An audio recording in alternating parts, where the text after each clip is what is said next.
Halo sobat, kembali ke channel ini. Kita melanjutkan kembali materi tentang public speaking.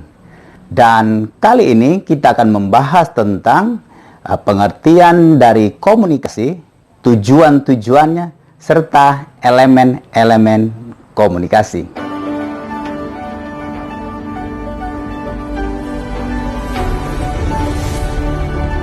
Speaking merupakan satu komunikasi yang sifatnya praktis yang bisa dipelajari dan bisa dikembangkan oleh siapa saja. Melanjut materi yang kali ini kita akan bahas secara bersama-sama. Jangan lupa untuk memberikan like, subscribe, dan membunyikan lonceng sehingga saudara bisa mendapatkan informasi dan notifikasi untuk kita sama-sama belajar dan mengembangkan kemampuan public speaking. Pengertian komunikasi secara umum adalah yang saya ambil dari berbagai literatur, berbagai sumber, dan disimpulkan dengan satu pendapat umum seperti bahwa komunikasi itu dalam dunia public speaking adalah proses penyampaian dan pemaknaan dari suatu ide, pikiran, gagasan, atau pesan kepada pihak lain, dalam hal ini audiens atau hadirin atau pendengar yang kita hadapi. Jadi dalam public speaking, komunikasi itu tidak hanya sekedar menyampaikan, tapi juga pemaknaannya. Nah, bagaimana penyampaian dan pemaknaan ini dalam kaitannya dengan tujuan daripada komunikasi dan elemen-elemen daripada komunikasi, kita akan lanjutkan. Simak terus ya. Tujuan dari komunikasi itu antara lain ada beberapa literatur, ada beberapa poin, dan saya hanya mengambil beberapa saja. Yang pertama, to inform, yaitu untuk menginformasikan sesuatu hal kepada pihak lain, dalam hal ini audiens kita. To influence, mempengaruhi pihak lain atau memberikan pengaruh kepada orang banyak. Contohnya sales marketer memberikan pengaruh, barang-barang yang bagus ada ditawarkan, dijajakan, benefit-benefit yang didapatkan itu untuk mempengaruhi pilihan daripada audiens. Mengajak, persuasif, ada hal-hal yang disampaikan untuk mengajak orang supaya mengikuti apa yang disarankan dan ditujukan. Ada juga tujuan public speaking itu dalam dunia komunikasi untuk memotivasi, memberikan semangat. Guru memberikan semangat, dosen menyampaikan semangat, dan senior kepada juniornya. Seperti itu juga memotivasi, mendorong, mengarahkan orang untuk mencapai tujuan bersama dalam organisasi tersebut. Ada juga tujuan yang untuk menjelaskan. Ada informasi, ada pesan, ada keputusan yang bisa dijelaskan kepada anggota kelompok atau anggota organisasi. Sekarang kita akan lihat bahwa secara garis besar elemen komunikasi itu terdiri dari 3 bagian. Elemen komunikasi ini dicetuskan oleh seorang guru besar psikologi dari UCLA, University California of Los Angeles, Profesor Albert Mehrabian. Beliau melakukan penelitian terhadap orang-orang dalam hal public speaking atau komunikasi, dan beliau menyimpulkan ada 3 elemen komunikasi, 3 elemen dasar. Yang pertama adalah verbal elements.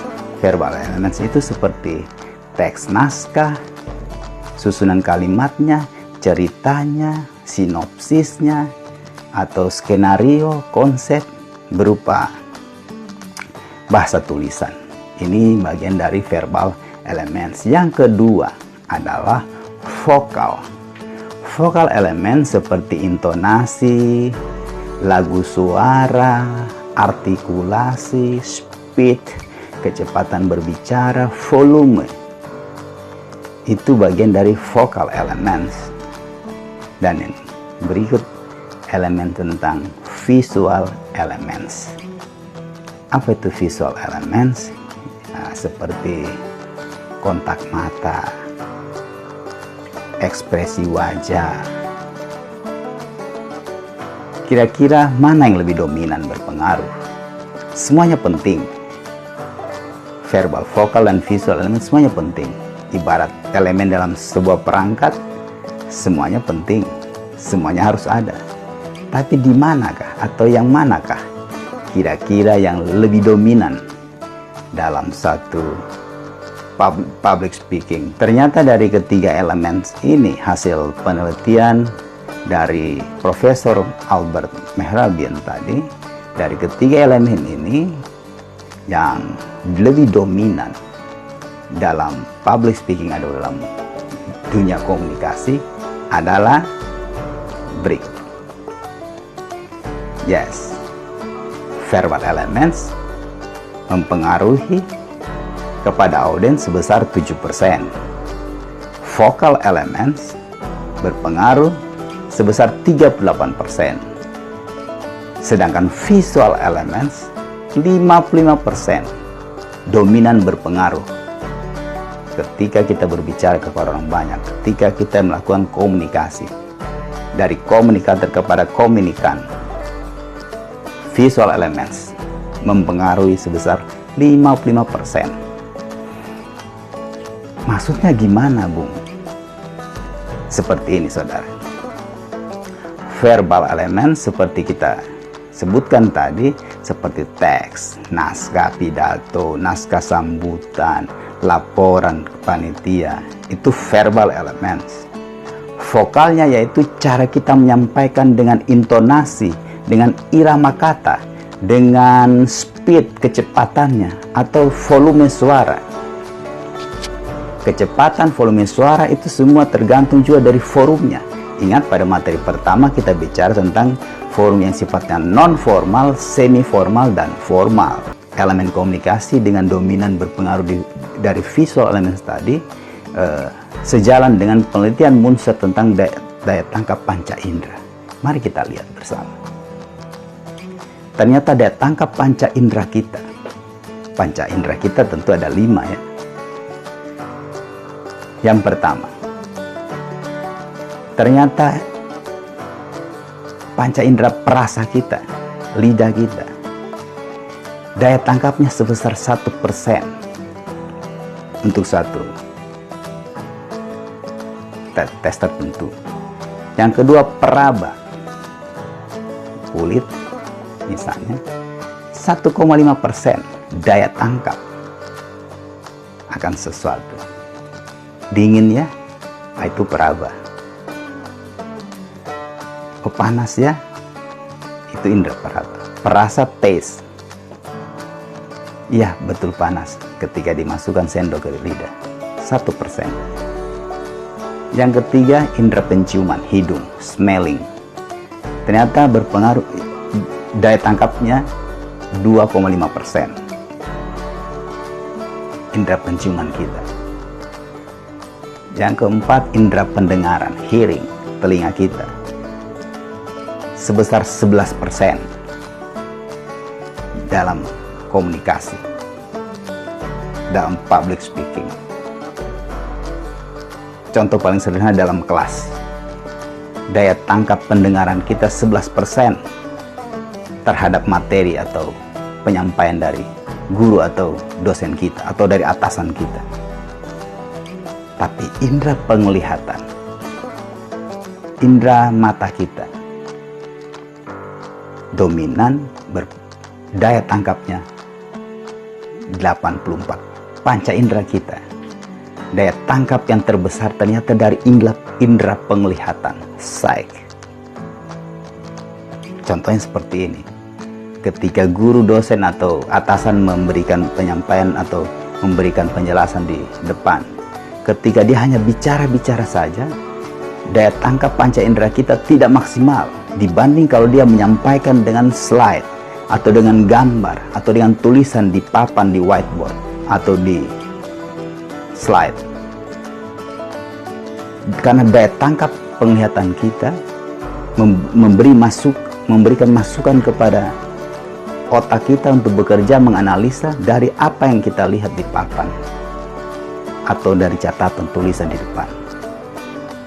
Sehingga pembicara yang baik saudara sebagai pengurus organisasi kepemudaan kemahasiswaan atau organisasi profesi dalam usaha, kewirausahaan, Ketika saudara menyampaikan pesan dengan bentuk gambar, dengan bentuk visual, audio visual, itu lebih mudah dicerna, lebih gampang diterima, dan lebih cepat dipahami oleh pendengar, oleh bawahan, oleh anggota pengurus atau anggota organisasi saudara.